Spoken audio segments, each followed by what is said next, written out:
ഇപ്പോൾ ഈ ഒരു അവസരത്തിൽ ഇദ്ദേഹത്തിന് വേണ്ടി സംസാരിക്കൽ എൻ്റെ കൂടെ കടമയാണെന്ന് എനിക്ക് തോന്നി. ഇത് കേട്ടിട്ട് നിങ്ങൾക്ക് ശരിയാണെന്ന് തോന്നുന്ന വീഡിയോ നിങ്ങളും പരമാവധി ഷെയർ ചെയ്യുക. ആരായിരിക്കണം കേരളത്തിലെ അടുത്ത മുഖ്യമന്ത്രി എന്താണല്ലോ പ്രധാനപ്പെട്ട് നടക്കുന്ന ചർച്ച.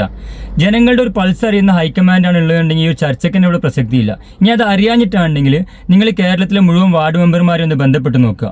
അവരാണ് ജനങ്ങളുമായി ഏറ്റവും ബന്ധപ്പെട്ട് നിൽക്കുന്നവർ. എന്താണ് കവലകളിൽ നടക്കുന്ന ചർച്ച, എന്താണ് ജനങ്ങൾക്കിടയിൽ നടക്കുന്ന ചർച്ച, അവരുടെ മുഖ്യമന്ത്രിയായി കാണാൻ ആഗ്രഹിക്കുന്നത് ആരെയാണ്, ഇതൊക്കെ കൃത്യമായി നിങ്ങൾക്ക് മനസ്സിലാക്കാൻ പറ്റും. അത് മറ്റാരുമല്ല, ഈ ഒരു വിജയത്തിന് വേണ്ടി പ്രവർത്തിച്ച ആളാണ്. അദ്ദേഹമാണ് ഇതൊരു ടീമാക്കി ജനങ്ങൾക്ക് പ്രതീക്ഷ നൽകിയ ഒരു വിജയത്തിലേക്ക് എത്തിച്ചിട്ടുള്ളത്.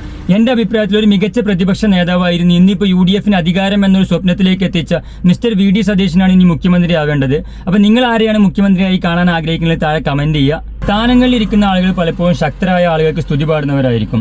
അപ്പോൾ ജനഹിതം മനസ്സിലാക്കാതെ പണിയെടുത്തവും പഠിക്ക് പുറത്തു എന്നൊരു നിലപാടിൽ നിങ്ങൾ മറ്റെന്തെങ്കിലും തീരുമാനത്തിലേക്ക് എത്തിക്കഴിഞ്ഞാൽ അത് നിങ്ങൾ പടുകുഴിയിലേക്കായിരിക്കും പോകുന്നത്. എനിക്ക് ചുറ്റുമുള്ളവരെല്ലാം പുകഴ്ത്തി പറയുന്നു ഞാനാണ് ശരി എന്നൊരു ധാരണ വന്നു കഴിഞ്ഞാൽ ജനങ്ങളിലേക്ക് എത്തുമ്പോൾ അവർ തിരുത്തും എന്നതിന് കൃത്യമായ ഉദാഹരണമാണ് കഴിഞ്ഞ തെരഞ്ഞെടുപ്പ്.